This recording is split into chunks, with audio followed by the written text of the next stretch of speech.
ने कोई पोस्ट किया है दूसरे चरण की वोटिंग से पहले, ऋतिक? हाँ बिल्कुल, देखिए देश के प्रधानमंत्री का जो है वो एक्स पर पोस्ट भी आया था। उन्होंने सुबह 6:50 पर उन्होंने अपने ट्विटर अकाउंट से, एक्स अकाउंट से उन्होंने पोस्ट कर दिया था और बिहार के मतदाताओं से अपील भी की। नरेंद्र मोदी देश के प्रधानमंत्री लिखते हैं कि बिहार विधानसभा चुनाव में आज दूसरे और अंतिम चरण की वोटिंग है। सभी मतदाताओं से मेरा निवेदन है कि वो इसमें बढ़ चढ़कर भागीदार बने और मतदान का नया रिकॉर्ड बनाए। पहली बार वोट देने जा रहे राज्य के अपने नौजवान साथियों से मेरा विशेष आग्रह है कि वे खुद तो मतदान करें ही, दूसरों को भी इसके लिए प्रेरित करें। तो कहीं ना कहीं नरेंद्र मोदी ने पीएम मोदी ने कहीं ना कहीं उन्होंने युवाओं पर ज्यादा फोकस एक बार फिर से किया। उन्होंने कहा है कि भाई जो पहले वोटर्स है, यानी जो इस बार 18 साल जिनके ज्यादा हो चुके हैं और ये पहले मतदाता है, वो पहली बार सरकार चुनने जा रहे हैं, उनसे उन्होंने खासतौर पर आग्रह किया है, गुजारिश की है कि वो अपने और भी साथियों को लेकर बढ़ चढ़कर मतदान में हिस्सा लें। क्योंकि अगर आप देखिए पहले चरण में करीबन 65% के आसपास वोटिंग दर्ज हुई थी बिहार में।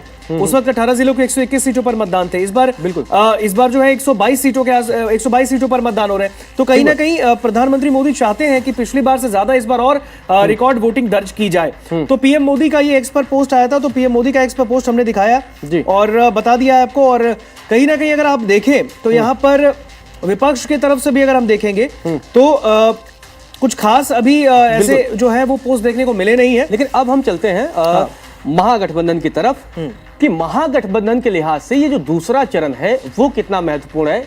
इसलिए ये जरूरी हो जाता है क्योंकि जो दूसरा चरण है ना, वहां पर जातिगत फैक्टर और इसके अलावा जो मुस्लिम वोट बैंक है वो बहुत महत्वपूर्ण है। ऋतिक, देखिए मुस्लिम वोट बैंक इसलिए भी इंपॉर्टेंट है क्योंकि महागठबंधन के लिए एक चुनौती इसलिए भी है। पिछली बार जब तेजस्वी यादव चुनावी मैदान में उतरे थे, उस वक्त 5 साल पहले की बात और थी, तेजस्वी यादव ने अपने दम पे बिहार में सबसे ज्यादा विधायक बनाने के अपना रिकॉर्ड दर्ज करवाया। आरजेडी के करीबन 75 से ज्यादा ही विधायक मेरे ख्याल से बने होंगे। बिल्कुल। और ये जो उनका स्ट्राइक रेट था ना वो बहुत ज्यादा था। बिहार में सबसे बड़ी पार्टी आरजेडी, राष्ट्रीय जनता दल बन के उभरी थी और पूरा क्रेडिट जो है ना अकेले तेजस्वी यादव को ही गया था, तेजस्वी एंड कंपनी को गया। उस वक्त भी उन्होंने पोस्टर में अपने पिता का कोई भी चेहरा यूज नहीं किया, अपने माँ का चेहरा यूज नहीं किया। हर जगह पोस्टर पर तेजस्वी यादव की तस्वीर थी। तेजस्वी एक 5 साल पहले की बात करें, तेजस्वी और यंग थे और एक अलग ही जोश के साथ वो बिहार में चुनावी मैदान में उतरे। उनके भाई उनके साथ थे उस वक्त। इस बार वो बेखराब और अलगाव है दोनों के दिलों में देखने को मिल रहा है और इस बार हम लोगों ने मंच पे भी देखा। तो तेजस्वी यादव का साथ उस वक्त भी राहुल गांधी ने निभाया, इस वक्त भी तेजस्वी का साथ राहुल गांधी निभा रहे हैं। और लेकिन बात करें तो कहीं ना कहीं एनडीए के नेता भी कहते हैं कांग्रेस जो है ना वो आरजेडी की पिछलग्गू बन के घूम रही है। आरजेडी के उस वक्त, कांग्रेस के उस वक्त 19 विधायक विधानसभा में थे रजत। इस बार भी उनके लिए एक चुनौती है कि किस तरीके से कांग्रेस उस चीज को आगे बढ़ाएगी। लेकिन उनको बार बार कांग्रेस को आरजेडी का पिछलग्गू कहा जाता है। तो तेजस्वी यादव के लिए एक बहुत बड़ा चैलेंज है कि वो बिहार में पहली मतलब विधानसभा चुनाव 2020 में बड़ी पार्टी बनकर निकले थे, सबसे ज्यादा विधायक थे। तो इस बार क्या 2025 में वो सबसे ज्यादा विधायक ले पाएंगे? चुनावी जनसभा। एक सेकंड आपको हम रोक रहे हैं। बड़ी खबर नवादा से सामने आ रही है। जी हाँ, बड़ी खबर नवादा से है कि एक बूथ पर ईवीएम खराब है, जिसके बाद से वोटर इंतजार कर रहे हैं और लगातार चुनाव कर्मी भी ईवीएम को दुरुस्त करने की कोशिशों में जुटे हैं। आपको बता दें कि पहले चरण में भी कुछ घटनाएं ऐसी सामने आई थी, हालांकि ज्यादा घटनाएं इस बार बिहार विधानसभा चुनाव में सामने नहीं आई क्योंकि चुनाव आयोग की साख भी इस बार सवाल पर था। तो नवादा से यह खबर है, जहां आपको बता दें कि ईवीएम खराब होने की यह खबर सामने आ रही है। वोटर इंतजार कर रहे हैं। हालांकि चुनाव कर्मी, जो भी लोग भी चुनाव व्यवस्था में जुटे हैं, वो उन लोगों ने अपना पूरी तरीके से ईवीएम को ठीक करने की लगातार कोशिश है और उनकी कोशिश है कि जल्द से जल्द फिर से वोटिंग शुरू कराई जाए। तो ये बड़ी खबर जो है वो नवादा से सामने आ रही है। नवादा में ऋतिक ईवीएम खराब हुआ है, हालांकि इसके बाद से वोटिंग लगातार शुरू करने की कोशिश की जा रही है क्योंकि छुटपुट घटनाएं ऐसी देखने को मिलती है। बांका से भी तमाम तस्वीरें आई हैं। बांका में आपको बता दें कि मतदाताओं की भारी भीड़ है।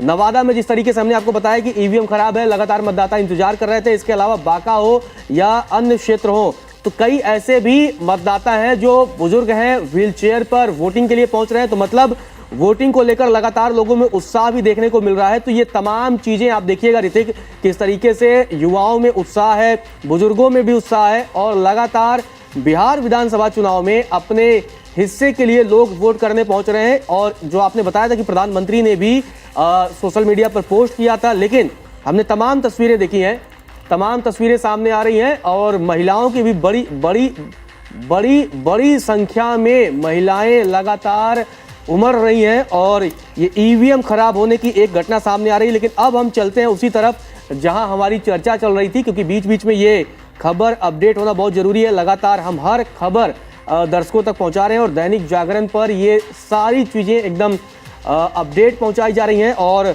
एग्जिट पोल के लिए भी दैनिक जागरण पे आप जुड़े रहिएगा। जब चुनाव खत्म होगा, दूसरे चरण के लिए वोटिंग खत्म होगी, उसके बाद आपको सबसे सटीक एग्जिट पोल दैनिक जागरण पर मिलेगा। तो दैनिक जागरण पर आप बने रहिएगा।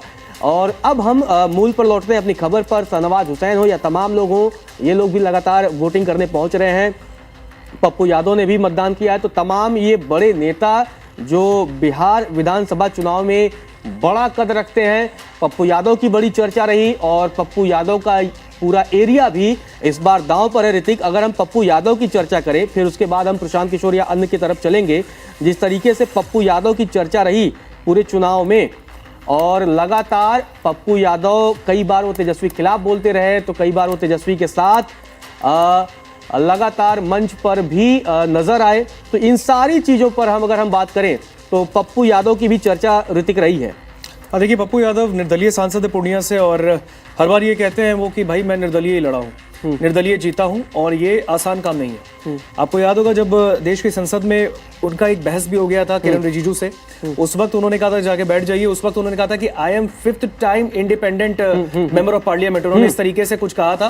तो एक उनके अंदर ना उस चीज को लेके काफी कॉन्फिडेंस दिखता है। वो कहते हैं कि भाई हम निर्दलीय सांसद हैं, हम किसी पार्टी के उपकार पे जीत कर नहीं देश की संसद में पहुंचे। तो इसीलिए वो बयान भी दे देना ना कि भगवान के बाप की भी औकात नहीं। तो इस तरह के बयान भी देकर कई बार पार्टी के लिए आप मुश्किल बढ़ा देंगे। देखिए, इस तरीके के बयान जो इस तरीके के बयान होते हैं ना रजत, ये बयान आप भगवान से ऊपर नहीं उठ सकते। आप जो ईश्वर हैं आप उनसे ऊपर नहीं जा सकते। आप जब अपनी जीत को उनसे आप आंकते हो ना, तो फिर आपका वो डाउनफॉल देखने को एक तरीके से वो देखने को मिल जाता है। आपकी माइंडसेट क्या है। और इस तरीके से अगर आप देखेंगे तो लगातार जो है वो एनडीए के नेताओं के इसलिए वो टारगेट पे भी रहते हैं। कई बार उनको महागठबंधन में भी दरकिनार करते हुए देखने को हमें मिला।